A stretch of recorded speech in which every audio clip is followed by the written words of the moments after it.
ఆంధ్ర యువగలం. ప్రజల మాటే మా నోట. అందరికీ నమస్కారం. ప్రధాని మోదీ ఇంధన పొదుపుపై పిలుపునివ్వడంతో ఆంధ్రప్రదేశ్ సీఎం నారా చంద్రబాబు నాయుడు కీలక నిర్ణయం తీసుకున్నారు.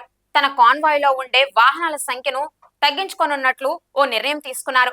దీనిలో భాగంగానే డీజీపీ ఇంటెలిజెన్స్ చీఫ్ తో ఇప్పటికే కీలక సూచనలు చేసినట్లు తెలుస్తుంది. దీనిలో భాగంగానే తన కాన్వాయ్ లో ఉండే 12 వాహనాలను కేవలం 4 వాహనాలకే పరిమితం చేస్తున్నట్లు తెలుస్తుంది.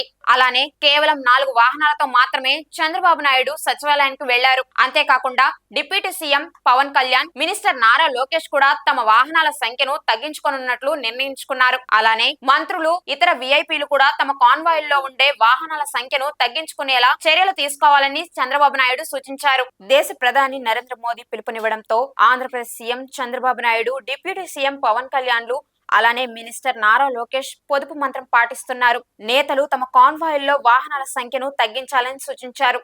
ఇకపై జిల్లాల్లో పర్యటించేటప్పుడు సీఎం, డిప్యూటీ సీఎంలకు సంబంధించిన కాన్వాయ్లలోని వాహనాలను సగం తగ్గించాలని అధికారులకు సూచించారు. చంద్రబాబు తన కాన్వాయ్లోని వాహనాలను 50% కుదించాలని ఆదేశించారు. జిల్లా పర్యటనలో వాహనాల సంఖ్యను 50% తగ్గించాలని ఇప్పటికే డీజీపీ, ఇంటెలిజెన్స్ చీఫ్లకు తేల్చి చెప్పారు. మంత్రులు సహా ప్రముఖులందరూ సాధ్యమైనంత వరకు తక్కువ వాహనాలు వినియోగించాలా చూడాలని చంద్రబాబు ఆదేశించారు. వీలైనంత వరకు గతంతో పోలిస్తే సగం వాహనాలే ఉండేలా చూసుకోవాలని సూచించారు. ఇటీవల కాలంలో భారీ కాన్వాయ్ తో ఫ్యాషన్ అయ్యిందని, భద్రత కూడా అర్థవంతంగా ఉండాలన్నారు. ఇటీవల ప్రధాని నరేంద్ర మోదీ పెట్రోల్, డీజిల్ ఉత్పత్తుల వినియోగాన్ని తగ్గించాలని పిలుపునివ్వగా చంద్రబాబు, పవన్ కళ్యాణ్, నారా లోకేష్ అదే బాటలో నడుస్తున్నట్లు తెలుస్తుంది.